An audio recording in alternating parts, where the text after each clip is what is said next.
Hello and welcome to Onesies, the podcast where we talk about one season wonders and blunders. My name's Andrew. My name is Emily.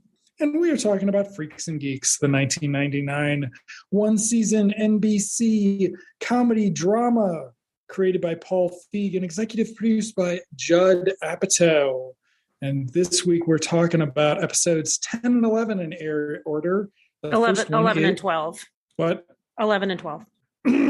11 and 12. Fine. Just be that way. So the first one we're talking about, I remember the name of the episode is The Garage Door. Correct. Okay, so let's have your three items that we don't want to miss. Okay. I have Ken Speaks. I have Dopey Dad Comedy. And Even If She Gets Old and Fat. Okay. I have Misogyny's Funny, Marathon Man, and I won't do that one, but still. That was funny. And UHF. Okay. So I'm being obscure. But the first thing we have to talk about, well, actually, it is in mine. It is part of Misogyny's Funny. It's Joe fucking Piscopo. Oh, my God. They love them some Joe Piscopo. Neil does not, though. This is a moment where Neil shows a little bit of foresight. His dad loves Joe Piscopo, His dad loves Piscopo, but he misses Bill Murray, understandably so. Okay. And there's a line about, so the boys are having a sleepover at Neil's and they're watching Saturday Night Live because they finally got permission to show Saturday Night Live on the show clips. And somebody's asking why it has to be on so late. And Neil says, because Chevy Chase couldn't call her an ignorant slut at 7:30 or something. That's Dan Aykroyd. No, it's not. Yeah, it is. Jane, you ignorant slut, is Dan Aykroyd. No, it was Chevy Chase and Jane Curtin on the... I'm pretty sure it's Dan Aykroyd, but whatever. Hold on. You talk while I do research. So they're showing a clip of Joe Piscopo being Joe Piscopo, I guess. And like I said, Neil is lamenting the loss of Bill Murray, and everybody else thinks Piscopo's hilarious. I think Bill might still be sleeping at this point. Yeah, Bill's asleep. It is Dan Aykroyd. Sorry. Damn. Okay, I'm sorry. I'm sorry. You're bragging that you know which one of them was a bigger piece of shit. So there you go. I'm sorry. I assumed it was Chevy Chase. Everything else since then has sort of implied it was going to be Chevy Chase. Everything else leading up to this moment has implied that Chevy Chase would have. Maybe he wrote it. Maybe he wrote it for him. Though I guess, Dan Aykroyd didn't exactly handle himself well when they replaced the Ghostbusters with girls, but whatever. Yeah. So that was the opening, was the combination of Joe Piscopo and the dad. Neil's dad is in on it. Neil's dad's going to figure in very much to this episode. Yeah, and he's doing impressions of things. I think he does Sammy Davis Jr. and a couple of other things. He seems to be the perfect actor to play Neil's dad, Neil Sam Levine, who does a lot of impressions as well. So it gets kind of funny, if not a little problematic. And they've put a bunch of stuff on sleeping Bill so when he wakes up, it all falls off of him and he's got stuff sticking out of his ears. That was pretty funny. And he's like, "Oh, why do you guys always put stuff on me?" It was kind of cute. That's how it opens. I don't remember how it opens with the Freaks. The Freaks is actually with Seth Rogen watching the band practice, marching band practice. And making fun of them. Yeah. And making fun of them. And do we learn there? No, he's just teasing the trombone player. And Lindsay seems to know her. And then Lindsay makes a comment that she knows how to play an instrument better than he can sing. Yeah. And then his response is, "Well, why don't you just break up the band to make out with Nick?" "Oh, you already did that." And then Nick runs to Lindsay's defense by smacking Ken on the arm. And then apologizing to Lindsay. "I'm so sorry you said that. I'm so sorry you said that." As if Lindsay's actually taking it personally, She seems to just brush it off. Yeah. The next thing I have on my list, and this is, I'm assuming I wrote it in order that they came up in the episode, is fat jokes. So when they meet her again, she makes a bunch of fat jokes about him. But there's got to be something that happened before that. There is. Neil is over for dinner. And this is where the Atari subplot gets in. Right. And there is some talk about red meat and heart disease. Basically, Neil is laying the dentist science on the Weir family, which is he kind of grosses everybody out by talking about his dad at work, which kind of sets up the plot for the dad, where, oh, my dad was at work late and he told me the story about this thing. Yeah, that was really gross. And is this where she's eating? Yeah, and they're eating food. And Lindsay. So we also get some of the Neil crush on Lindsay here a little bit. But also we get Canada Joe being just like full of shit and like an asshole because Sam wants an Atari and Dad says the welfare rolls are going to be full of video game players. And Lindsay's like, that's not fucking true. Yeah. And Dad's like, oh, it could be, but they're going to be doing a lot of, it could be true next episode. So we'll save the bullshit for that. But yeah, the end is she scarfs down her meatballs and runs off so she can go to the library.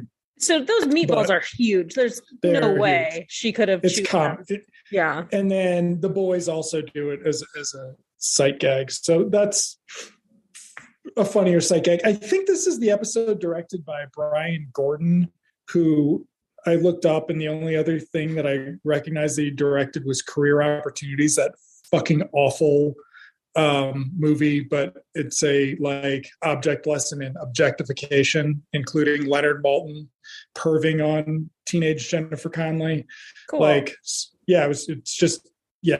Anyway, but I have a lot of feelings about the direction this episode. Like, it just is odd. It's an oddly directed episode, especially because it's going to focus on Neil more and Ken more than the Weirs. But then we find out Lindsay is not going to the library to study. She lied to her. She's back to lying to Canada Joe. She's going to the diner to hang out with the freaks. And I'm like, shouldn't we have the diner as more of a regular hangout place in this show? But, yeah, is it a pizza place? I don't know. They get fries or something, but it could serve a whole bunch of things. Yeah, but yeah, that seems like a pretty standard teenage trope, like teenage television show trope. They hang out at the Peach Pit or whatever. Yes, we don't need to make the list of things that Beverly Hills 90210 is actually better at than the show. But yes, the Peach Pit would be an example. Also, but this is the scene where we talk about all the we get introduced to all the relationship stuff, or the romance stuff, teen romance stuff. So is this where we find out Ken has a crush on Trombone Girl yet? Later. Tuba Girl, actually, but yeah, it is later. Girl, but it's the same scene. It's just split. But this is where we have Nick talking about how he broke up with Lindsay and she's obviously still in love with him. And somebody tells Nick that didn't fool anybody. But this is where Ken gives Lindsay the advice to be a bitch to Nick. Yeah. So he'll like stop crushing on her. This is never, I feel like either they cut this or it just never got filmed, but it is not an actual plot. I think that maybe Lindsay is trying to be a bitch when later on she gets invited to the Laser Dome and she's like, well, whatever, like maybe I'll go. I think that's her trying to be a bitch and they run with that. I honestly do. I know you got this look on your face like there's no way that's it, but I think that's it. I mean, okay, whatever. I mean, it's from the director of Career Opportunities. Yeah, I don't think it's a very good execution of that, but I think that's what it's supposed to be. So we get Daniel telling Nick that he needs to play it cool. Like, you need to not talk to her, not look at her. So essentially kind of giving him the same advice to try to win Lindsay back. You need to be aloof. You need to be like, you need to just chill out. You're being too much. And if you chill out, then she won't be able to contain herself. She'll come running back to you. But they also make the joke, like, whatever you do, just don't sing to her again. From that episode where he sings that terrible Rush song. That was hilarious callback. Because he couldn't write her a poem like he wrote the Stalked Girl poems. He was traumatized by that. And on the way out, they run into Tuba Girl. I know you rolled your eyes. They run into Tuba Girl, and she gives Ken so much shit, about him being, this is where she makes a fat joke. But she's giving it just as much as he was giving it to her. And so I think that is the moment when he realizes he has a crush on this girl, because he kind of stands there looking around like, what is this I'm feeling, as everybody else walks away. And he makes a comment about, or she makes a comment about his sideburns, and he starts like fiddling with his sideburns. And I will say, I like a man with sideburns, but his sideburns are not something that... See you later, Elvis. Good luck with those mutton chops. Yeah.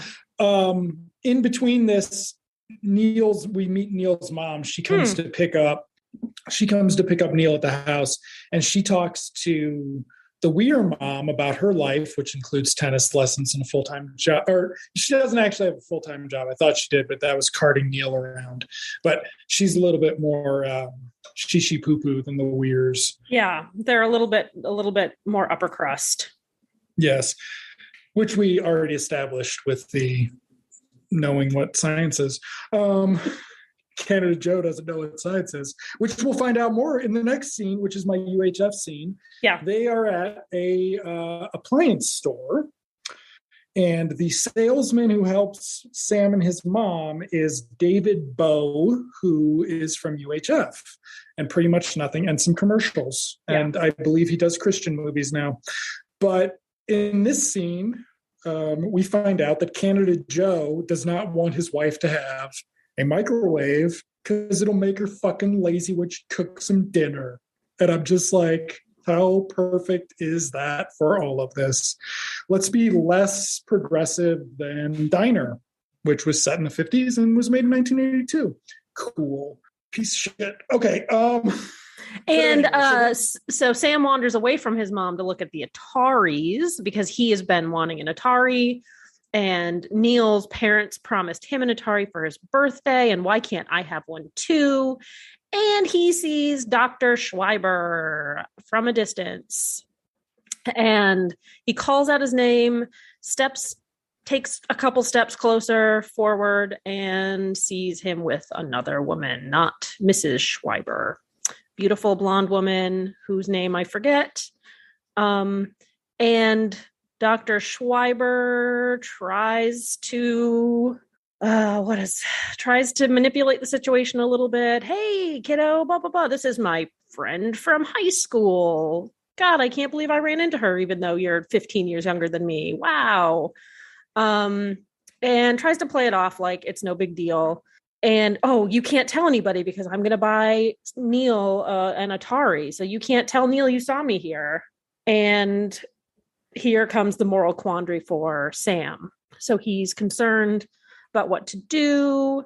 The rest of the storyline for Sam is he's worried about telling Neil, first of all. And then the larger idea is that he doesn't understand why anybody would ever cheat on their partner. He doesn't understand why anybody would cheat on their husband or wife. He doesn't understand, like, he's curious now if his parents have the capability or his dad has the capability to do that. Essentially, the mothers would never do something that atrocious. Considering where I thought it was going, I'm actually glad they didn't do that. Yeah. So we'll talk about that later, but they actually didn't go that far, because that's why you don't let a woman have a microwave, because then she'll step out. But anyway, so that's Sam's problem. And then it's at school, and Kim and Lindsay are talking about going to the Laser Dome.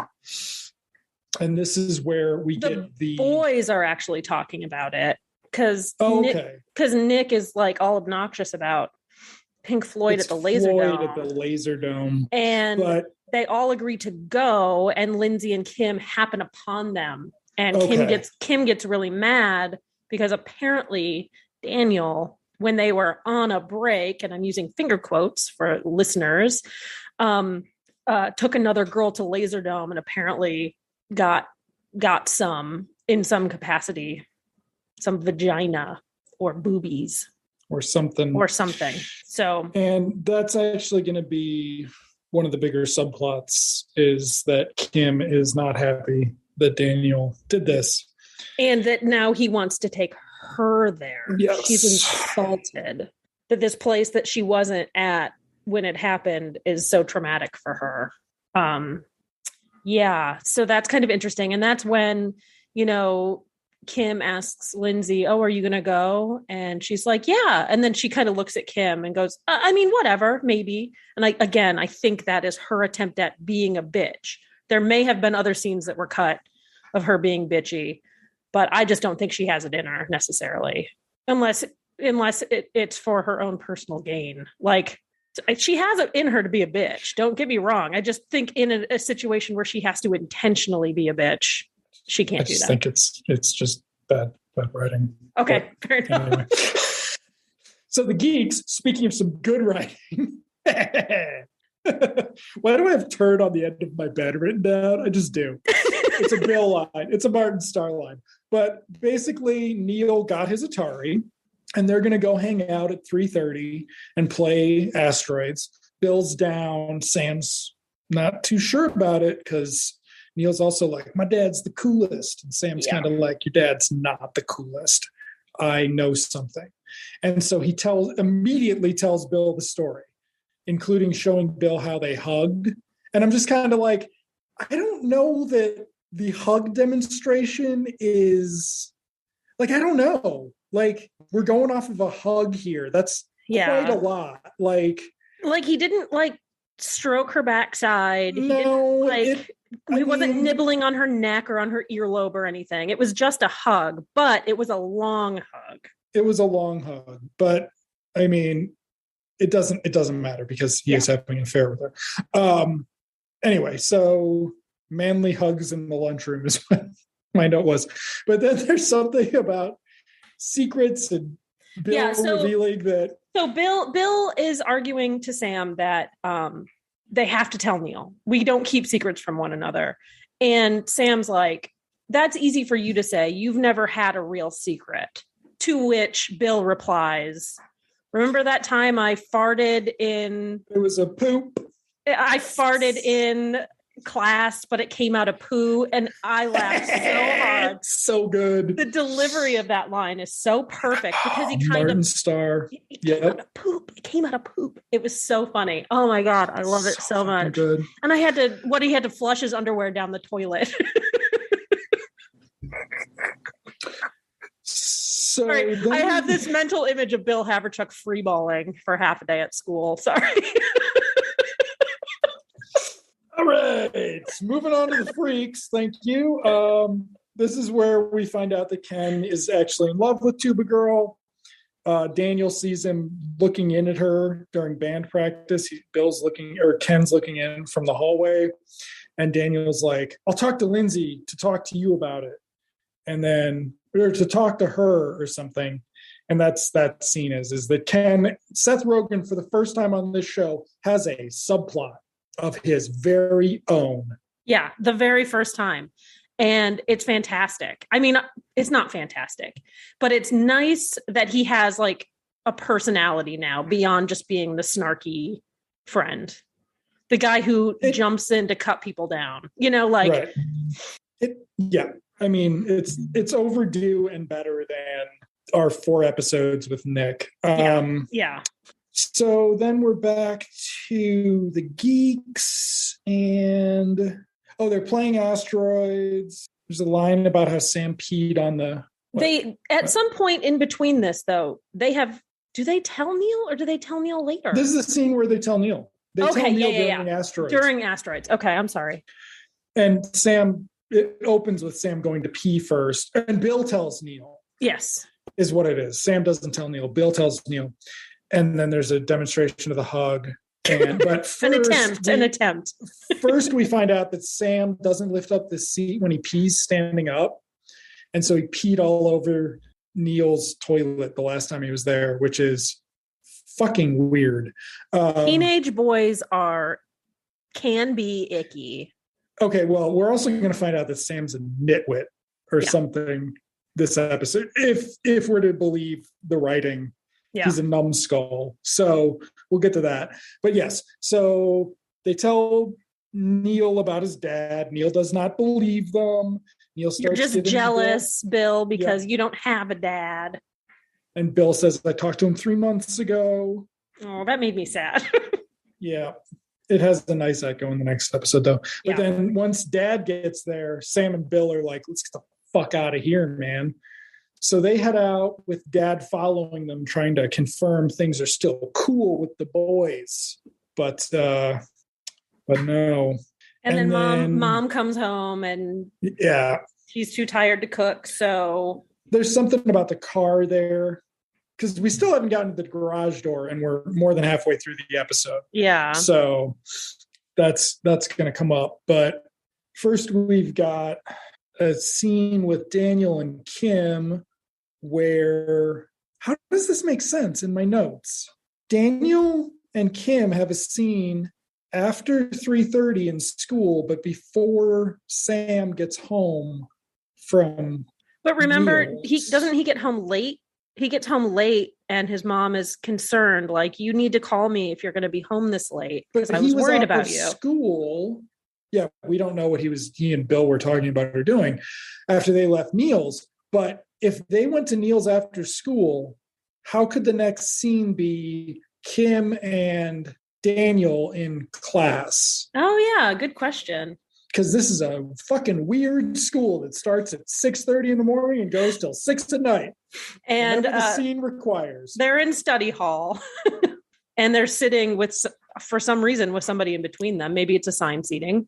And Kim decides to use this person as an intermediary to talk to him when actually she's talking to Daniel, because he can hear her, questioning him, like, if you had a boyfriend who fingered somebody at the Laser Dome, would you want to go to the Laser Dome with your boyfriend? And it makes him very uncomfortable, this kid. And he realizes it's time for him to go, which I also was like, does he have a boner from Kim talking about, like, fingering another girl? Like, does he have a boner about that? And that's why he needs to go to the bathroom? But I don't think so. I think he's just excusing himself. Yes. So that they can have a conversation. And we had learned previously that Daniel's strategy was to let Kim just wear herself down. So she gets upset and she rails and rails and rails and rails and rails against him until she just gives up. And so he's just kind of playing it cool. I understand. I hear what you're saying. Yes, that's terrible. Da, da, da, da. And he doesn't fight back. And she ends up getting frustrated with him. But he doesn't seem to genuinely understand what her problem is, which is unfortunate. And he doesn't seem to want to try to understand it either. He's just literally just playing this game with her, trying to get her to stop being a bitch. James Franco. So then Sam gets home after the juniors or seniors are still in class there, and he's late. And he's like, Mom wants to talk to him, but he wants to do his homework because he's weirded out by his experience at Neil's. And then she informs him that Neil's dad called to let him know that he has a dentist appointment tomorrow at 7, because that's a thing that dentists do. And that Mom would not be like, why the fuck do you want to see? Like, this is not a thing anyone does. Yeah. The dentist himself calls to schedule an appointment to have Neil come in, or to have Sam come in. Yeah. So Sam is concerned about that, and it is concerning. But then we get Neil searching Dad's car and find what? Before that, though, we get a brother and sister moment, don't we? No, after he finds the garage door openers. Okay. Again, this episode's really funky. It jumps around. Yeah. I would have actually led with that, but he did direct some decent shows that I feel like I would remember him more from, but I don't know. Anyway, Neil finds 2 garage door openers, and now he believes Dad might be up to some shenanigans. And now we cut to Sam and Lindsay having an extremely truncated brother and sister scene. I was so excited when the scene started. Yeah. And it went to shit and just ended on a gag. It ended on a gag. It ended on a gag. but I thought it was a funny gag. So they're having a moment, and Sam, again, this is him verbalizing his sort of mental state. Why do people have affairs? Why do people cheat? Do you think Dr. Schreiber would cheat? Do you think that Dad would cheat? And then suddenly Dad appears at the door in his long boxers and white t-shirt with his socks pulled up to his mid-calf, and they both start laughing at him. Again, it's promising scene, ended on a gag, but it's a funny gag. He shows up looking like a dope, just like in the pilot episode. He comes into the kitchen in essentially the same outfit, and they laugh at him. And he's like, well, you buy your own house and you can, wear your tuxedo, or whatever he says in that first episode. So it's an echo of that. But yes, I was also hoping for a longer brother and sister scene because it's so good. I was also hoping, because Lindsay has thoughts on the issue, and I was hoping it would somehow relate to her plot line. It doesn't at all. No. Not at all. Her thinking is that sometimes people are just unhappy and they try to make themselves happy, which is not what we really find out in the next scene, is what the dentist's motivation is.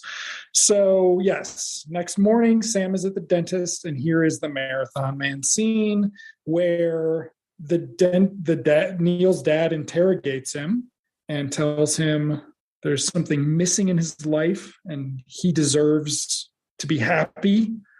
And then he informs Sam that there's a cavity and that nothing had happened. And it's the least convincing performance of someone doing something ever. Yeah. And apparently Sam falls for it. Like, hook, line, and sinker. And I'm just like, how didn't anybody go, this is stupid? Like, did the actors, did the writers, did the director? Yes and no, but I think that Sam is so young and he is so conflicted, and he doesn't want to believe that Dr. Schreiber, somebody who thinks he's really cool, because he in the first opening scene said, your dad is so cool. I mean, I don't think he wants to believe it. Being cool with him. He's not, pulling his teeth and saying, is it safe? But like, he's intimidating a child. Yeah. It's not Little Shop of Horrors intimidating, but yeah, I mean, it's pretty intimidating.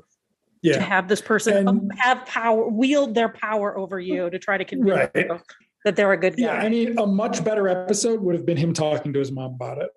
A much better episode. Yeah. More notes for what would make Freaks and Geeks better in general. Treating the mom like a person who has thoughts and opinions. Yeah. What an idea.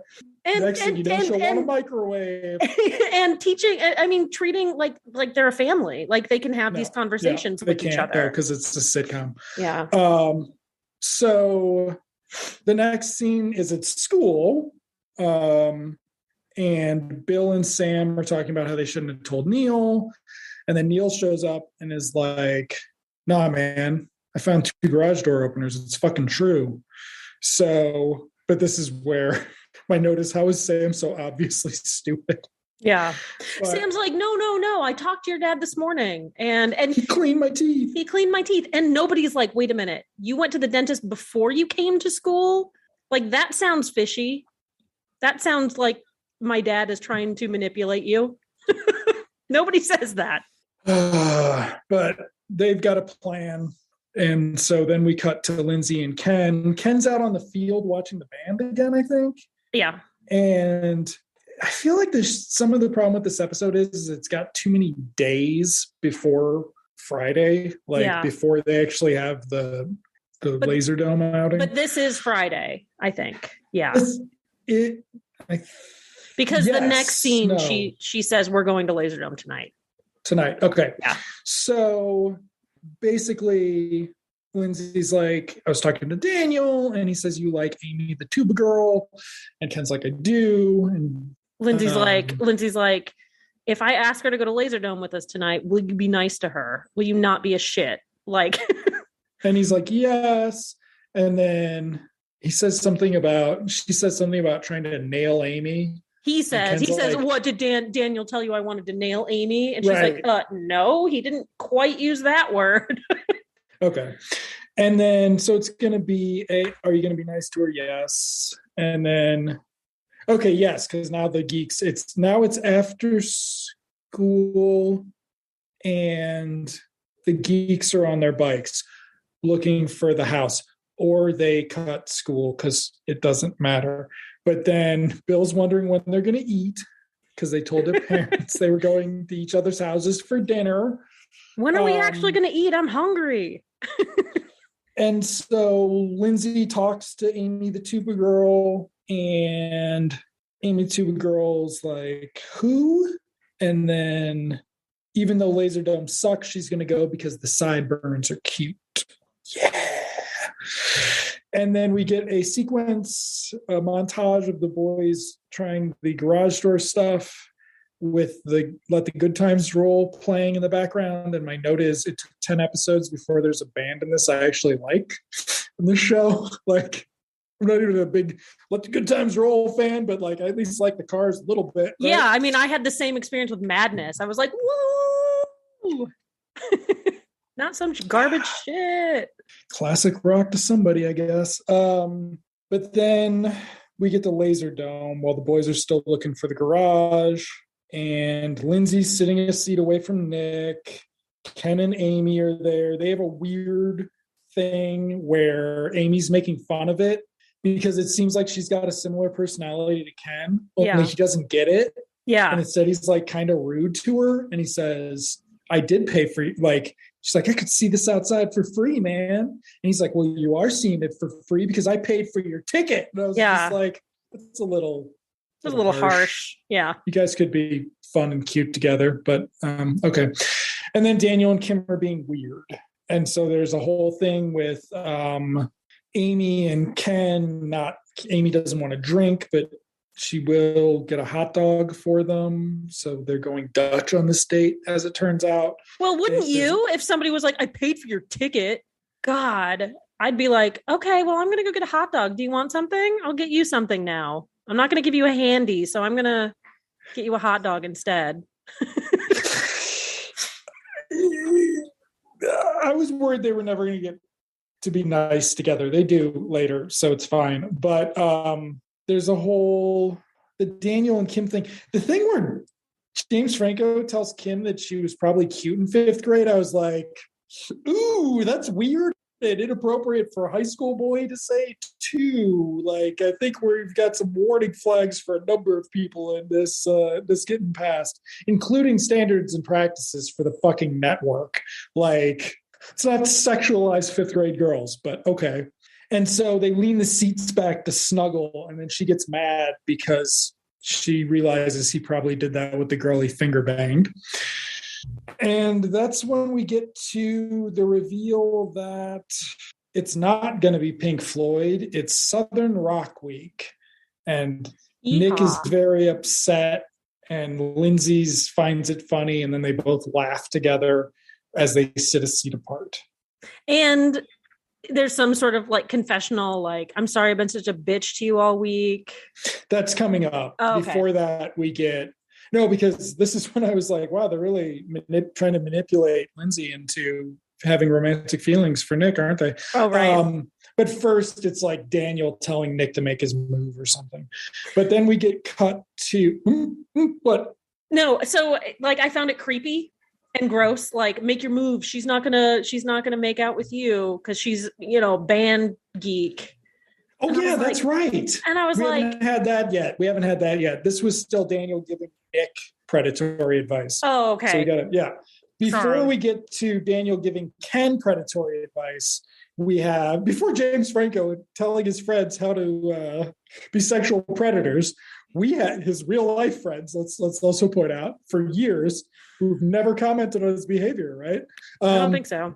Anyway, and we're not talking about assaulting the girl on set. We're talking about other stuff. We get to the geeks, and Sam and Bill actually being really shitty to Neil. Like, Neil is still going to look for the garage, and Bill and Sam are like, we got to go, man. Like, we have to go home. Yeah. Bill's like, my mom doesn't like watching Dallas alone, which is a nice callback. And then Neil's like, if this was your dad, you wouldn't be in such a hurry. And then he rides off alone with the other geeks looking at him. And I thought that they would go after him. They will not do that. So, but it's okay because this arc gets forgotten next episode. But then this is where we have Daniel giving Ken the advice because it's taking Amy forever to get those hot dogs. And she comes back with sodas too, by the way, which she had already said she didn't want. Maybe there was a deal at the fucking Laser Dome, maybe. Yeah, Daniel's like, you're going to have to make the first move on a band chick. So you just stare at her until there's nothing she can do but kiss you, which is creepy. The advice of the James Franco Acting Company. And Ken is like, well, what do I do? Just say, can I kiss you? And he uses a homosexual slur in response. Like, oh, good. I zoned out for that. Yeah, I'm glad you missed that. I found that pretty troubling, but it ends up working. The staring thing just makes her feel unsettled. And she's finally like, what the fuck do you want? She doesn't say fuck. And he's like, I want to kiss you, like very awkwardly. And she's like, okay, sure. And then they have this very long makeout, which I found uncomfortable. And she's playing with his sideburns. Oh. And it's eventually okay. So Lindsay's arc ends with her and Nick talking, and they're like, oh, the music. He's like, the music's not that bad. And I'm like, the music's fucking terrible. It's fucking country music. Stop. Yeehaw. No wonder the choices in this show are so bad. This is where Lindsay apologizes for acting like a bitch. And I'm just like, when did you act like a bitch to Nick? You had no scenes with him. Okay. Yeah. You had no scenes alone with him together, whatever. And then Kim comes back because she sees Ken and Amy making out, and that makes her feel romantic. So she comes back and she starts making out with Daniel, which then leaves Lindsay and Nick in the background with a seat in between them, looking at each other awkwardly. And Nick says something like, I'd be lying if I said this wasn't painful. Yeah. And I'm just like, oh God, are they just going to force her to kiss him now? Why does he just grab her boob? But we also cut to Sam getting home and his parents were rewarding him for being a good kid by giving him the Atari, which is like, what is this tack on? Like, is this a tack on, or was it a cut scene? So my interpretation of it was that when he comes in and the dad says, your mother and I have something to tell you, I'm thinking he's worried that they're going to get divorced. Yeah. And but there is that element that like, we can spend a little extra money on such a good kid. And it's like, what did he do to be good? He was late again. Like, did he call you? Like, it's dark outside and he's wandering around on his bike. It was like a resolution for that one, the setup. Yeah. About his fears being realized. But then we get to Neil in the garage, which, how did he get into the garage? What do you mean? Neil finds his dad's car in the garage, presumably of Blondie, at some apartment thing. Yeah. How did the car get into the garage, and didn't dad notice that he didn't have his fucking remote? Yeah, so the lady let him in. I mean, okay. And dad didn't think anything of it. Or, it's like, it must have fallen out at some point. I'll look for it later. And he's too busy. He's got something else on his mind. Okay. Duh. Okay. What I was expecting and was very happy did not happen was Neil opened the garage to find the mom fucking her tennis pro. And we would be like, it's the ladies who are actually doing it. Because that's how this episode, I thought they were going to take this. I did kind of think that with mom, because she's very pretty. She's got her little tennis dress on, which it's just a tennis dress. It's the official wear of the sport, but it does have like a sexual vibe to it because it is so short. And the mom is sophisticated and da da da da da. And there is like an air of like, yeah, there is in my brain, there's an opportunity there for the mom to also have an affair. So yeah. And then he throws the remote in and the episode's over. Yeah. That's it. That's it. Life lessons episode. There may be more on that in coming episodes. It might come back around. But for the next episode, Chokin' and Token, we forget that subplot even happened. Things seem to be fine with all the kids. What are your 3 things? Oh my God, Maureen is back. $137 worth of pot. And God's taking care of me. Oh, man. I have consistency. I have, trust me, my dad's a dentist. And I have, this is backwards, by the way. I'm just going to say Leslie Mann. We're going to talk about Leslie Mann a little bit. That's good. Yeah. And we can do that first, or the first in the line of my thing. I didn't take really great notes for this, but I've got a lot of fun questions. The episode opens with like a completely fillers. I guess it's setting up Nick being a pothead, but it's this long scene about like them being shitty to the lunch lady about the Salisbury steak. And I'm just kind of like, dude, you are lucky that there's not shit in your food the way that you are treating these, like, good God. She seems to be fairly unfazed. Not that it's good that they're treating her like that, but it's also belabored because you kind of cut to this long line of kids and they seem to be impatiently waiting as if they have been standing there for a while. And we enter mid-conversation with stoned Nick asking about what Salisbury steak is. Do they reuse the meat? I've noticed that this is the order in which you serve, meals day to day. And are you just reusing the meat? Which is a stupid conversation, but whatever, he's stoned. And it's like, I wonder what the conversation was leading up to that all of these kids are so impatient. They're so, Yeah. But Nick goes and sits down. There's something with Daniel and another kid about the Salisbury steak. And then Lindsay shows up and she's like, we're supposed to go to Denny's, man. And he's like, I can eat. I'm stoned. I've got report cards in 2 weeks. I need to be as stoned as I can before that happens. But then we find out there's no pot in town right now, right? Yeah. Fuzzy hair guy that's been in the show. So far unnamed, but now he's Mark. And the actor's name is Mark. So there's actually this interesting thing where Millie's there and she sees him and she's just like, she knows what's up with him. Yeah. But oh no, shit, here we go.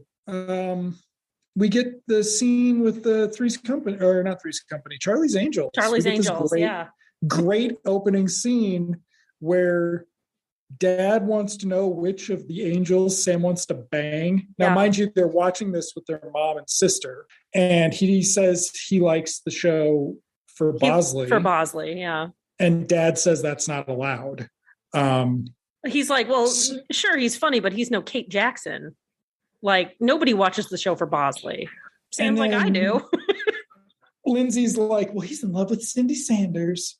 And then we get Sam sad about that. And Mom doing the mom thing that, oh, well, she's the one missing out, honey. Yeah, not after this episode. So Dad gives him some advice that he should go out there and test some waters. But Lindsay is not allowed to until she's married. When she gets married, little slut. Ugh. Now, mind you, they already had an episode where they implied the parents were okay with Lindsay, trusting Lindsay with her, quote unquote, trusting her with the decision about her virginity. Yeah. That's gone. Now she has to wait till she's married if she wants to test any waters. So, here we go. Oh, I was going to use this as my thing. The Cindy ship has sailed. It's time to board a new vessel. Oh. To which I said, get a fresh horse, because there's a movie called Fresh Horses with Molly Ringwald and Andrew McCarthy from 1988. And it gets a good review in Leonard Maltin, who also wrote about how fun it is to ogle Jennifer Connelly. This movie, Fresh Horses, is about, the girls are fresh horses. Girls are horses. Once you use one up, you get a fresh one. And you don't want one that somebody else has ridden too long. That's what that fucking movie is. It's terrible. Ben Stiller's in it. It's directed by David Anspaugh. Fuck that movie. gross. That is gross. That is and gross. really gross for 1988 too. Yeah. Like that's not still like anyway. Next scene is, oh my God, Maureen is back. Oh my God. And she actually came back. She actually came back. And there's this funny scene before we meet her where the geeks are approached by Alan, the bully. And he asks something like, oh, do you want a bag of nuts or something? And then he bag taps Bill so hard and Bill doubles over, and it is stupid teenage prank stuff, but it is comedy genius. Just that bag tap. Oh my God. I don't even have that down there. And I can feel his pain. My husband and I have been watching this video over and over of this professional wrestler has this son, and he's all dressed. The son, he's like 3 years old. He's all dressed up in like a small version of his dad's gear, whatever gimmick he's got going on. And, he's like running around on the couch and like, blah, blah, blah. And he just like punches dad square in the nuts. And this big tough guy just doubles over. And the mom who's filming it just cannot stop laughing. So it reminded me of that, except it's not a cute 3-year-old. It's a bully. Remember, was it The Simpsons that observed that American comedy is just watching guys get hit in the nuts? America's Funniest Home Videos. Like those were the funniest ones. Yeah. Well, I mean, that started in 88. So it was like a direct comment on that. Anyway, so there you go. Hope your husband wears a cup. Anyway. But yes, so then Maureen is back, and so is Vicky, who we have not seen, who was the head cheerleader that we have not seen for a few episodes. Yeah. Cindy is not going to be in this episode. They just talk about her behind her back. Anyway, but Maureen's back. She's still like cool with the geeks, but like she's hanging with Cindy or Vicky now because apparently she's a cheerleader, but missed the cheerleading episode. Yeah. And they're going to go to class. And Vicky, at this point, has no interest in Maureen having a conversation with the geeks and ushers her away very quickly. Yes. Which will be important later because that's part of my inconsistency comment. Yes. So they go to class and the teacher is Leslie Mann. I love her. I miss her. I wanted to not like her when I was watching when you told me she was in this. I wanted to be like, yeah, man, I don't care. She was good in George of the Jungle, but fuck it, who cares? Who cares that she stopped making movies to breed Apatow children? So I had made the joke to you about nepotism, because they were married at this point, her and Apatow. But like I rewatched it and I was like, God, I love her. She's so good. She kind of plays the same character, but she's just very gentle and sweet and nice. And her being pretty doesn't hurt, but it's not the core of it. She's like I don't know that she would have done it does not seem like she would have gone the okay with objectification Cameron Diaz route. Yeah. But she's kind of like a mix of Lori Petty without being annoying and being a better actor. Sorry, whatever. Fuck you. We'll watch Point Break. I don't care. Like, bring it. Stop making that face at me. Stop it. Next season, Point Break. Fine. I'm going to make you fucking watch Point Break and we're going to pause it. You can tell me every time Lori Petty's good. Anyway, fine. Jesus. Weird. Awkward. Anyway, from what? Respect your opinion. Lori Petty? What do you love Lori Petty from? I respect your opinion. One thing. Tank Girl. Never seen it. Something else. You need to watch Tank Girl. Never seen it. Fuck you. Sorry.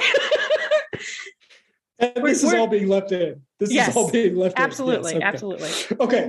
So anyway, but we can shit on Cameron Diaz. That's okay? Yeah, absolutely. Okay, fine. I just watched a clip of her on Graham Norton and I was like, ugh, she's so not funny. It's like best of Graham Norton and it's like Cameron Diaz is on it. It's not best. No. Yeah. Yes. Leslie Mann is so good that I'm like, do I need to watch This Is 40? Like, yeah, maybe I do. She's so good. So good immediately. And I was like, oh, damn it. Like, because I remember distinctly in the late 90s, she did a bit part in she's the one. Ed Burns' second movie, which nobody should see because it's one of his misogyny. It's part of the misogyny duet. And then she was in George of the Jungle as the girlfriend, and she was fucking great. And then she disappeared. She was in an Adam Sandler movie too, wasn't she? She was in the one where he gets the kid, something like that. I don't remember. I stopped seeing Adam Sandler by that time. I'm a little bit more mature than you. Yeah, you are. You're older. Yeah. Wow.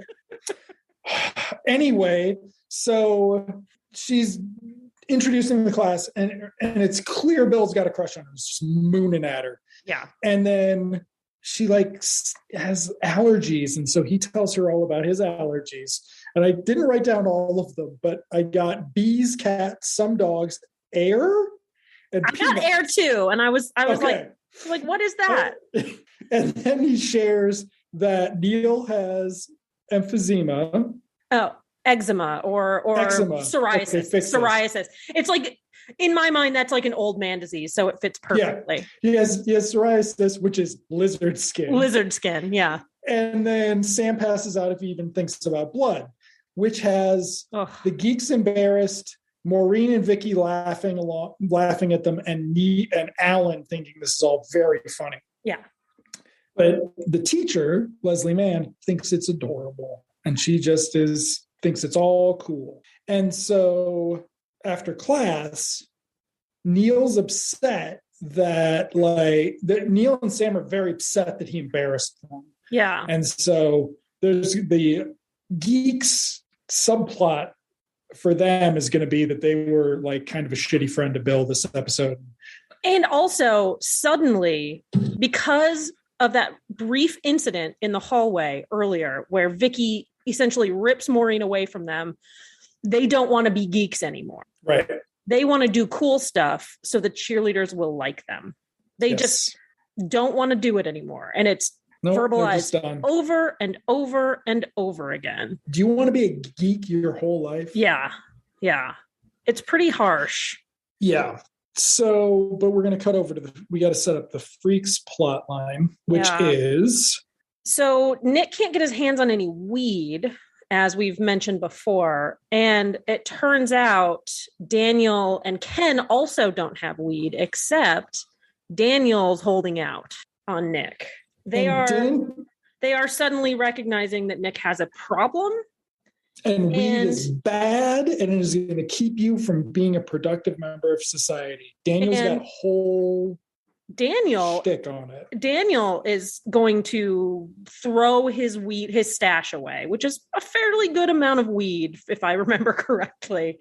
And he and Ken sort of fight over the weed for a second.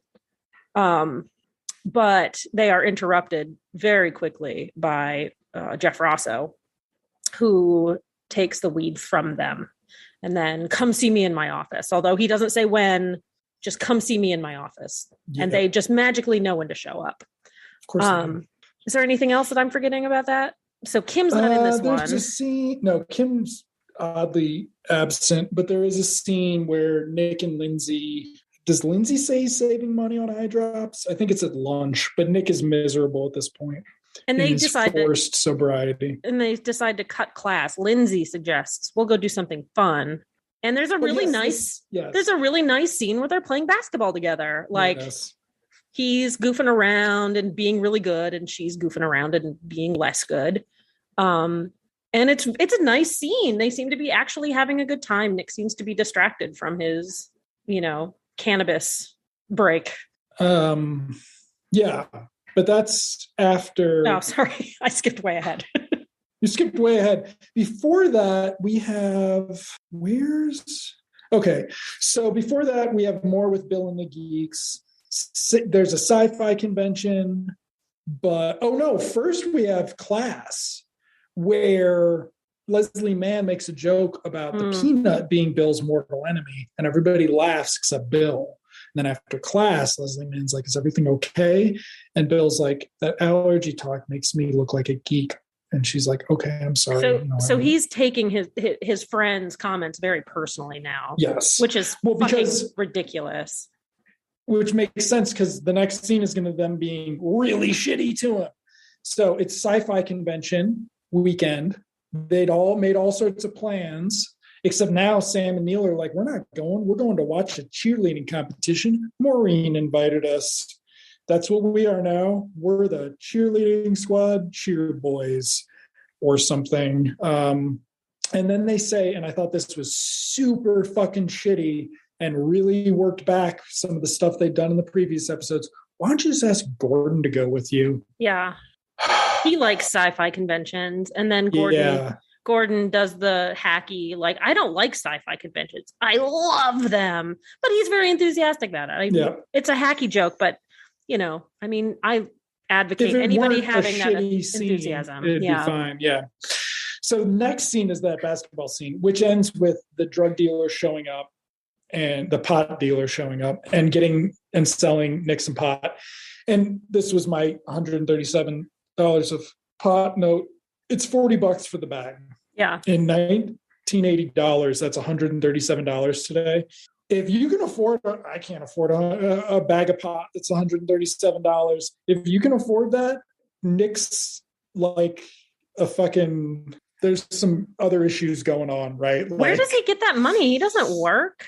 If he's that addicted, I mean, he seemingly, from what we can tell, is going through pot like crazy. You also can't be addicted to pot. It does not cause the physiology. I mean, we're going to get into a lot of this stuff. Like one of my texts to you was, I want to make Seth Rogen watch this episode now after he spent 15 years being a public pot advocate. Yeah. Because this is it's a godly anti-pot episode. Yeah. Like, it's like they pissed off somebody and made a deal to insert this episode into the series. It's an after-school special. Yeah.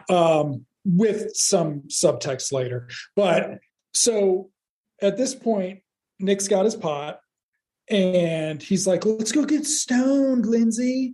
And she's like, I don't want to smoke pot. And then he's like, you got to try. It's from the earth, man. You're all about that shit. Why would it be here if it wasn't for this? She says, dog shit's there and we don't smoke that. So they go and they smoke pot, and then Lindsay's not having any fun because all they're doing is laying around on their backs, and he's like got the munchies. And I'm just like, this is not a very, and I guess, yes, you were never going to have an accurate representation of people getting stoned, but like this would be the point where if I was a stoner who thought this show spoke to me and these were the 2000 episodes, this is the episode where they just fucking sell out. Like this is a sellouts episode. Yeah. But only in this plot. The other plot's actually great. Yes. So, the other plot's plot's fine. It's such a, yeah. So Nick gets kind of mad at her because she gets a little I don't want to say uppity. That's a bad word. She gets a little high and mighty, right? And she's like, this isn't fun at all. This is fucking boring. And Nick goes on like, and says like, you didn't even smoke enough and you didn't even inhale.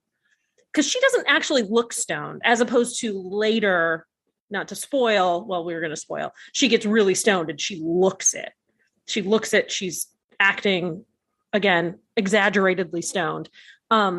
So I'm guessing that she didn't actually inhale it and that she's not actually stoned and she's actually bored because she's not experiencing being stoned. If he smoked a lot of pot, there would be a contact high. Would be the other problem with this. True. Like it is the, because you never actually see them because it's network television. Yeah. So I mean, it is not quite reefer madness levels of bullshit, but it's in that ballpark, which is just where you're just like, okay, guys, cool guys. But then we get to lunch the next day or the same day, because who the fuck knows with this show how anything works. And Bill is eating. Well, they did cut class, so one could assume that they are still in school. Okay, so it is the same day. So Bill is eating alone, and is this where he has to ask his friends if they're still going to sit with him, and they act shitty and say yes? Yeah. Yeah. But before that, Alan is sitting over there with one of his pals, and is like, "Let's see if Bill's lying." And so at that point, we find out they're going to fucking put peanuts in it. And it's like inevitable. But first, Bill goes and tells Gordon he can't go to sci-fi for some reason. Because he's being shitty to Gordon now. He's kind of picked up on this I don't want to be geek thing. Yeah. And so he's kind of being shitty to Gordon, but he's being nice enough about it. I mean, he lies, but he's not being cruel like the other two. He doesn't say, he's not. I don't want to be a fucking dork like you, Gordon. Like, right. So at that point, the other geeks come by and Bill's like, are you still going to sit with me? And they're like, pshaw, of course we are. Like, we're too hungry to find somewhere else to sit. Yeah. So he sits down, they start eating. And then Bill's like, oh, wait, this is a crunchy, peanutty crunchy sandwich. And his first reaction is, did you put some in my sandwich? And they're like, no. But also I'm just kind of like, we've gotten to the point where he thinks his friends just tried to kill him. Yeah. Like, that's and great. They kind of crack a little bit of a joke about it too. But like once they realize that Alan did it, that Alan put something in his sandwich, their faces drop. Yeah. Like the acting in that scene is pretty great. And then from across the room, Alan calls out, what happens now? Yeah. Haverchuck. And what happens is Bill's being rushed to an ambulance through the hallways of the school. With Miss Foot right beside him, holding his hand. And then Claudia Christian plays his mom at the hospital. She's great. She's great. Yeah. And like, it's also the first time mom gets to have an honest conversation in episodes. Mom gets to have an honest conversation in episodes. Is it the first time we see Bill's mom? This is the first time, right? Yeah. And is Bill still alive is the question that people are asking. And Neil asks if he's still alive. And then Sam's like, he's not dead, is he? Or something. He's not going to die, is he? Which causes mom to break out in tears and Neil to explain, you don't say anybody's going to die in the hospital. You just ask if they're alive, man. Trust me, my dad's a dentist. That's what he says. As if, well, whatever. It's kind of funny, but it's also... whatever. These did not air in order, but anyway, there's nothing about, trust me, my dad's a dentist and he knows this because he stips the hygienist. So we cut to Rosso, the meeting with Rosso, which is, I just don't understand this, the scared straight scene here. Yeah. Rosso has invited his pothead friend over. And so, okay, the show's set in 1980. We can still say in 1980 that smoking pot does irreparable damage to you and you can no longer form a coherent sentence. This show came out in the year 2000. People had met Woody Harrelson. They had met Willie Nelson, right? Yeah. Instead, Rosso's informing Daniel and Ken that if they keep smoking pot, this is all that's going to happen for them is they're just going to be these stoner losers. When in reality, this guy has some cognitive issue, or he's dropped acid too many times, or there are other things that he could have done. And maybe he smoked weed too, but the weed did not do this to him. It's something else. Right. It's something else. There's no acknowledgement of that. There's no acknowledgement of it. But I had two questions about that. What did Rosso do with the weed?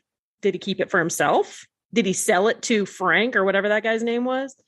Like, what happened to that weed, Mr. Rosso? Because he's not going to kick him out for it. Yeah, he decides, he says he's not going to kick him out.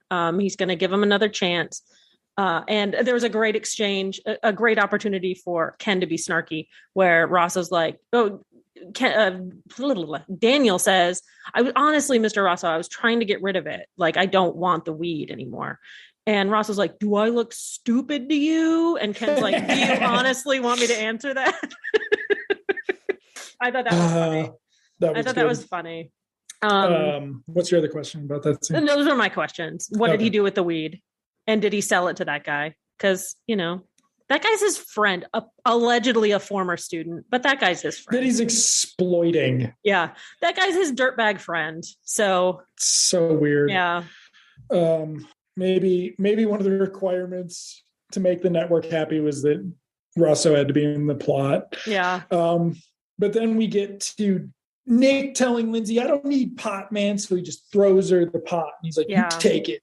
And now we get to the hospital scene. So this is actually interesting when we think about it later with the godliness later on. But it's the geeks talking about what's going to happen if Bill dies and how fun it would be if his ghost haunted them and they would have a ghost friend. And then they realize, no, he'd just be dead and gone. So there's this interesting thing because it's the second episode. It's the one I just watched to take notes on like minutes before we started recording, where they are talking about like Casper, the friendly ghost. He's going to hang out. He's going to tell us jokes. Nobody else will be able to see him. So they're going to think we're nuts.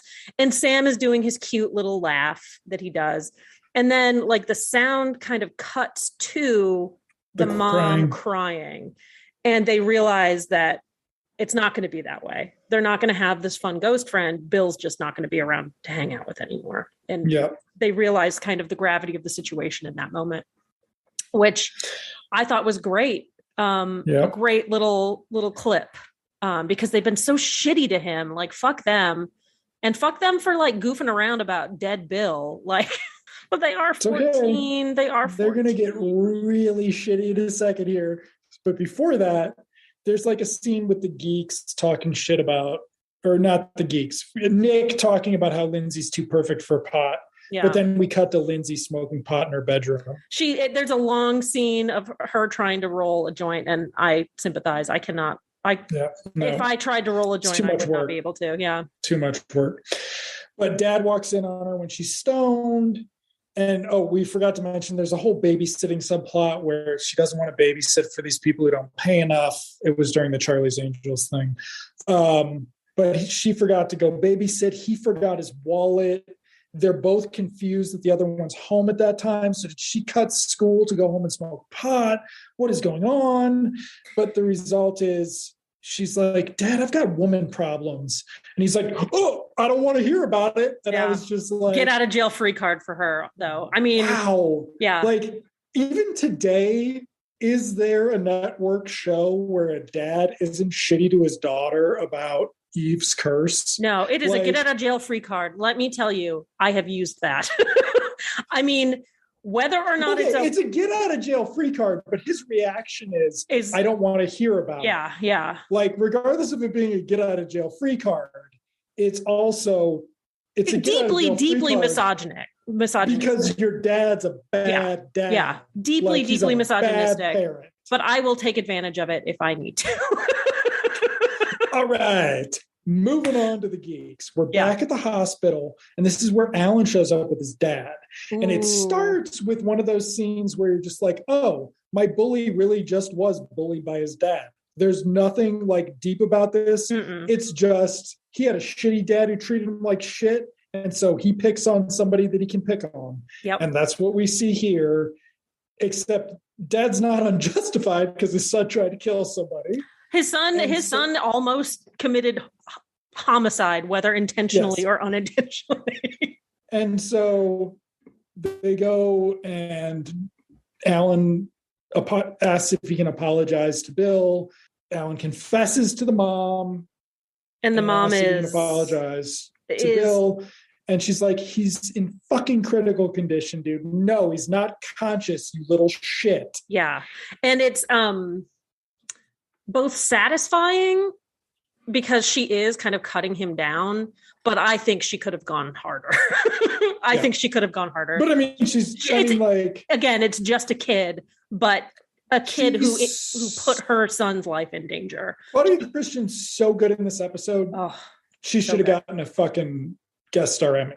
Like, that's how good she is. She was really good. Yeah, she's really, really good. And it's kind of unfair to Weir Mom because it shows you that they actually could have written the adults a lot better than they did, but they copped out. But they have a good little interaction. They do have a good talk, which we'll talk about. Yeah. But first, we have Lindsay once again just going into Millie's house. Yep. And being like, I need your help, man. And Millie's like, you sound like my husband making fun of me when I get stoned. He's like, what, man?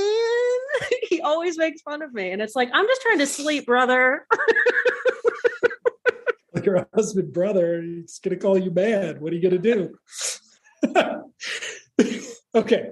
So she's like, how could you tell? And I'm like, you could tell because you cut your fucking pothead cousin Kevin Corrigan out of the family when he might have needed help earlier in the season. But instead, she's like, I went to a Seals and Croft concert. Lindsay. I thought that was so funny. It was I funny, thought that was funny. Like, continuity. Yeah. So, but Millie's going to help her with the babysitting. So just cool. For the sake of the child. For the child. She is so righteous, so self-righteous in this. We haven't even gotten to it yet. Ugh. But first, we have this amazing scene where Alan sneaks into Bill's hospital room, and he confesses that some of the reason that he's a shit to them now, since his balls have dropped further than theirs have, is that they weren't cool to him in the 4th grade when he was still a geek. Yeah. And he's like, I like comics and sci-fi too. You never asked me if I want to hang out. Yeah. And of course, Bill is unconscious for all of this. And he ends it with, please don't die. And it's a good scene. It's a good scene. It's a good scene for Alan. And it's him acting against nothing. I mean, essentially, Bill is there, but Bill can't respond. No, it's a very good scene for that kid. And he thinks that Bill is sleeping. Well, I mean, Bill is, in a coma, essentially. Right. So then we get to the babysitting intro, which is we get the parents giving all the instructions and the introduction to the kid. And Lindsay can't handle it because she's fucking stoned, man. Yeah. Like, I don't want to listen to the fucking Eagles right now. I've had a rough night. I hate the fucking Eagles, man. I hate the fucking Eagles.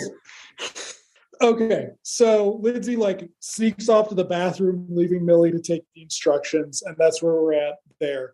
And now we get to the scene that had me texting you about how second season was actually just Neil and Nick roofing Lindsay and both of them looking at her naked and not stopping the other one.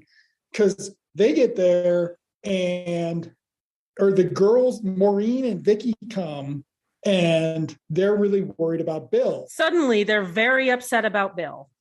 Okay, I get Maureen, and with Vicky, maybe she's just a bitchy high school kid and not a piece of shit.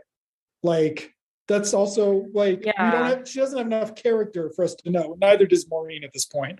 Yeah. What is so Maureen wraps herself around Sam, and Vicky puts her hand on Neil's shoulder to kind of console them. And they're just sort of awkwardly looking at each other like, oh my God, is this going to happen?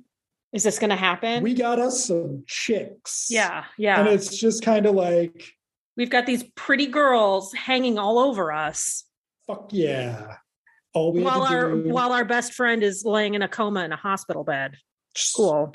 I mean, it's an opportunity for a sincere human connection for either of them, but nope, it's all about the cheerleaders. This is where we get to the scene with the moms, which is excellent. Where Claudia Christian's talking about how it's all her fault. And then Weir Mom, whose name is Jean, which I don't remember from any other episode. I think, well, I mean, a dad refers to her as Jean, I think, occasionally, but not. I thought he just called her Cook. Or mother. Don't use that microwave, mother. So they have this, it's a really nice moment where, Claudia Christian's confessing to all the fucking drugs she did with Bill. And she's like, we didn't know anything then. And when you do the math, they didn't know anything then. Yeah. But then Gene confesses to dropping Sam on his head when he was a baby or some shit. And it's just and it makes them both laugh. Makes them both laugh. It just relieves the tension. Yeah. It's because wonderful moment of human fellowship, of sincere human connection, and it gives the mother a little bit more character. I mean, it for once, I'm sure it'll be gone by next week. But then we get to this is where this subplot was really funny. Was that Lindsay's freaking out babysitting, and so she's reading all about pot and an encyclopedia in a world book because they needed something for her. And it is this belabored scene of her using her finger to track the words that she's reading. And you don't see her reading it, but you hear her voice reading it. So she's reading it in her head, or I don't know. I think it's a good direction because it makes me think like, it makes me feel like I'm going out of my mind a little bit. Like it makes me feel like I don't know what's happening. She's reading very quickly, but her lips aren't moving. Oh my God, what's happening? Ugh.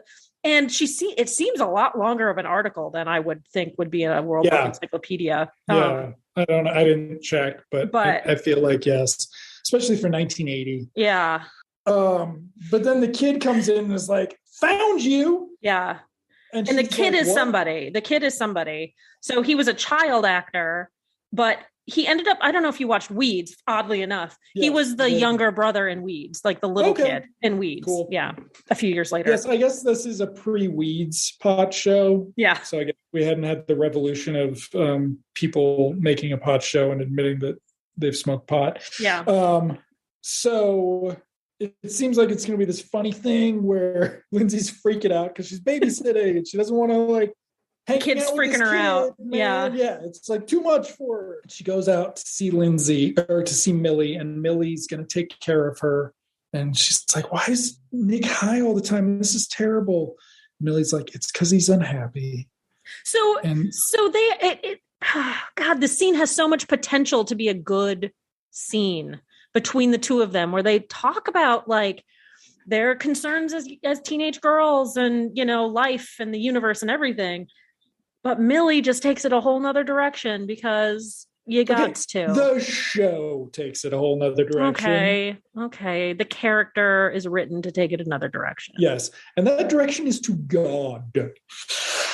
Can I tell you that getting stoned and being having an evangelical Christian talk to you about how you're unhappy and that it's God's world, and if you just recognized God, you would be happy, or a different kind of unhappy? Because at some point, feed her a shellfish so she can go to hell is what I would say in that situation. It's like get a shellfish, put it in her mouth, she can go to hell. This is like a nightmare for me. Like, yeah, I'm stoned, I'm freaking out, and you're talking about God? No. Yep. And it gets so much worse in a way later. And so Lindsay's like, "I don't believe in God," and Millie's like, "That's why you're unhappy." Yep. So then we get to Bill waking up in the hospital. Everybody's very happy to see him. Mom tells him that Dad was worried about him, to which Bill's like, "He was?" Yeah. And Mom's like, "Yeah, dude, of course he was. What are you talking about?" Which is actually nice because we have not established that Bill's dad gives a shit about him at all. Yeah. And then this is where Sam and Neil confess that they were always going to go to the sci-fi convention with him, and they were just pretending to be shitty. But is this also where they tell him about the girls, and he says you can pretend so you can keep the girls? Yeah. So that's cool. So, but there's also when he first comes out of it, and like the adults leave the room, the two boys are talking to him, and they're like, "Bill, are you okay?" And he's like, "I've got the taste of bacon in my mouth, but that always happens when I pass out." It's just this non sequitur that I find so funny. He reminds me of this character.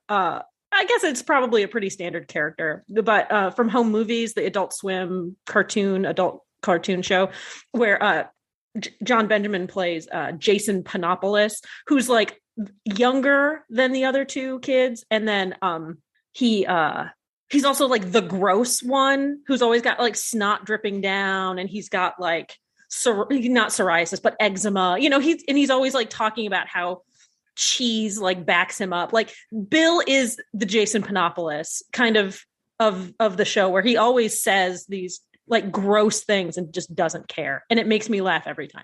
It always happens when I pass out. It's just the taste of bacon. Hey, I'll take it. Could be worse. So this is where we then get Millie. So we cut back to Lindsay being stoned.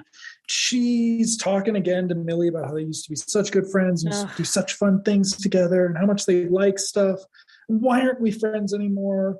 And Millie's like, "I thought we were." Lindsay's like, "Well, we are, but it's different now."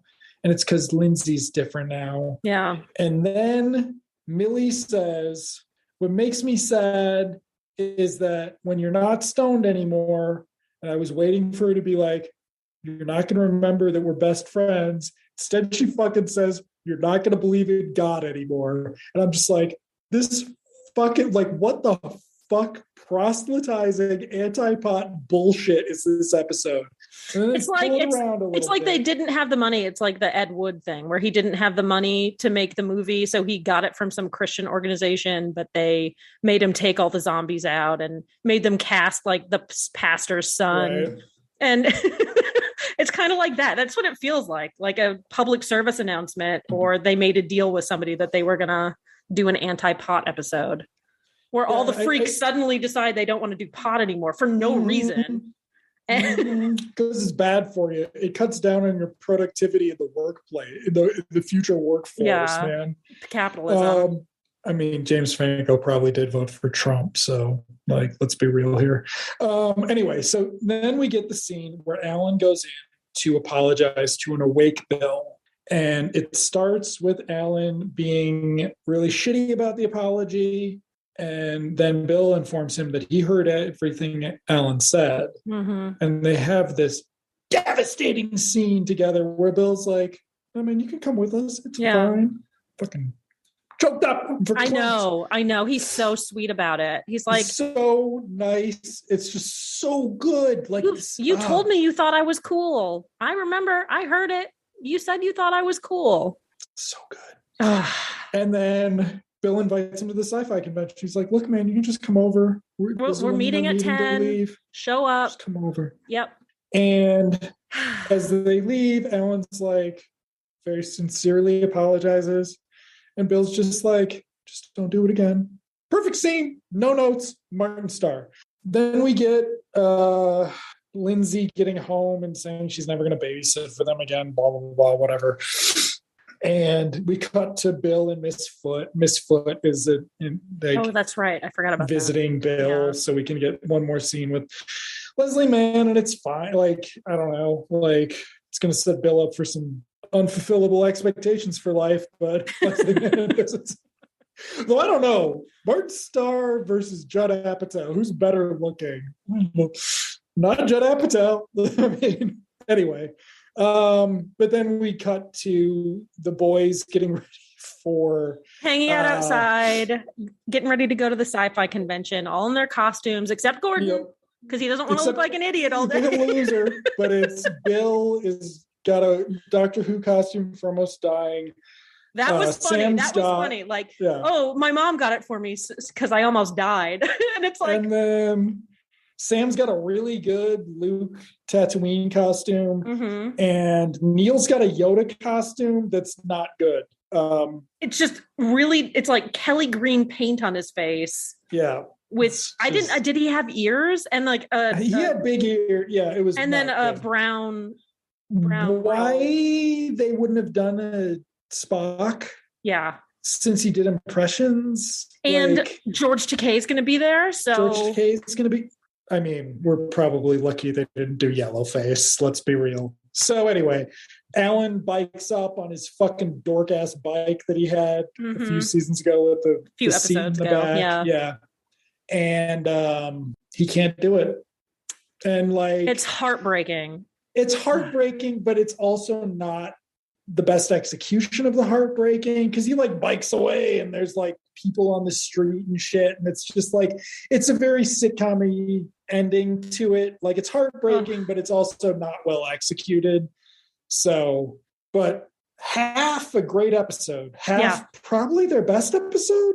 Really? Maybe? Like, I can't think of anything else that was that good that much. Yeah. The pilot was really good, but that was back when Lindsay was like the protagonist. I don't even fucking remember that. Like, what are you talking about? Yeah. So my biggest problem with this episode is just the inconsistency, like, of the characters. Vicky has been portrayed as being the bitchy cheerleader, super controlling and da-da-da-da-da. And in this episode, seemingly showed disdain for the geeks. And then suddenly, maybe Maureen has had a positive influence on her. That's my thing is that, and this is the problem of them not keeping Maureen as a real supporting character, is the Maureen we met would not have hung out with Terrible Vicky. Right? So like that's a whole thing. And that's kind of the problem with having something with this many characters in and out, not keeping track of their stories. Like the supporting cast on this show has less character development than the underpaid nursing staff on ER, right? Like the ER nurses who, besides Julianne Margulies infamously got paid shit, they actually had like character arcs because they were in every episode, and so they were around all the time. The supporting cast on this show comes in and comes out, comes in and comes out, comes in and comes out. Alan has never regrown his hair, which he lost in the second or third episode because of lice or something. Yeah, there was a lice joke. But he started it with, very good hair, right? Like, so it's just so inconsistent with stuff. And I get that it's like a problem with that big of a cast, but also it's not that a problem with that big of a cast. Yeah. Because ER did that, right? Yeah. Like, okay, you don't have ER money? Well, they didn't pay those nurses any money either. So it's like, you could have figured it out. But that is also the problem is you have young actors who are like breaking out. Like you're not going to have Ben Foster. He's a fucking movie star at this point, right? Like, so there's that kind of thing. But yeah, I thought that I was willing to give it the extra thing. Cause I mean, here's the thing is having a kid go into anaphylactic shock in the middle of your fucking lunchroom. They could have done a whole episode about how that affected the entire lunchroom. Right? Like, what about the kid that Alan was sitting with? Like, and they could have used Rosso, right, as the counselor. I mean, he could have been. Rosso's never interacted with the geeks other than to say hi to Sam like a couple times. Like, Rosso does not care about helping the younger. He's not a good guidance counselor to the younger kids. No. It's So I mean, there is the inconsistency problem, but also where the fuck was Kim, right? So. But I thought, just like in terms of acting, lots of good acting. Lots of good acting. Martin Starr from Alan, the kid who played Alan, was really good. And it gave him an opportunity to be good. I mean, he's just been a shit since, from the beginning. So it gave him the opportunity. That was really nice. The Freaks didn't really have much good acting except for Linda Cardellini, I guess, just acting like she's stoned, yep. like a step down from Reefer Madness, like you said. I mean, it's just so over the top. But she's doing it alone, and she doesn't have anybody to like bring her back to a good place. Not that it's like fucking acid or that you need somebody to hold your hand like ayahuasca or something. I don't know, because this episode convinced me that if you smoke pot, you are going to have brain damage and. And as an example, scared straight. And I mean, weed in the 70s and 80s wasn't as strong. It's not, right. It's not even as strong as it is now. So it's just like, how much did she smoke? Oregano or whatever, right? Yeah. Like, there's so many reasons that this is just like. Well, the other thing is, it's not like they actually tried to do a good episode about weed and teens. Like, they just did a Christian-themed anti-pot message, right? Yeah. Like, that was it. Yep. Yeah. It was weird. But some good. A lot of good. I think the good outweighed the bad in this one. So next week we have, let me make sure this is right. Oh, we're skipping around a little bit. So Chokin' and Token came out March 20th, 2000. The next episode is Smoochin' and Moochin'. Jake Kasdan directed that one. It came out in July. And then The Little Things came out on the same day. Oh, don't read the plot for that one. Okay. The Little Things, another Jake Kasdan directed episode. So that'll be interesting. Oh man, we're going to have a lot to say about that. So, yeah. Cool. Yeah. So that'll be episodes. Are either of these the episode that you told me that was great? It's going to be like the last. Does that episode exist? Or yes, it does. Okay, just wondering. It'll be not next week, but the week after that. We'll talk about that one. Just I had And we lots might of need dreams to about we might need media. to might need to do 3 episodes because I think there's 3 episodes left somehow. There are 18 episodes, aren't there? Yeah. What? I'm confused. Okay. Well, thank you all for listening. We'll get this straightened out. Yeah. All right, everybody. Thanks. Thank you.